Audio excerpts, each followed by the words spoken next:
What advice do I have for dealing with people who don't want to have a better relationship and won't take the time to get to know us?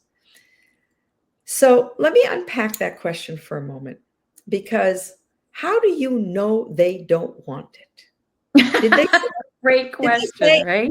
sorry, I don't really want a better relationship with you, so pound sand? Because unless they have said that to you, you have drawn a conclusion based on their behavior, which may be a correct conclusion, but it also may be an incorrect conclusion. This is a really fundamental concept that we teach in the course, that's in the book.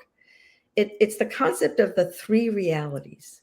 In any exchange between two people, there are three realities. There's whatever my intent is, and the way I see the world. That's reality number one. There's what I do and what I say, my behavior. That's reality number two. That reality is the only thing shared by both of us. And then there's reality number three, which is the impact of what I said and how I behaved on you. So I have clearly done something somewhere along the line, or maybe many times, that have resulted in you deciding that I don't care about a relationship, but you don't really know that. Right. So, one thing that you might want to do, if you care to explore it, is you might want to get curious about what might be going on for me. You might want to suspend judgment about what's going on for me. So there's a whole bunch of skills here in terms of inquiry and curiosity and suspending judgment. Um, and, you know, by the way, if I'm doing something that is resulting in you concluding that I don't want a relationship with you, I'm probably doing the same thing to other people.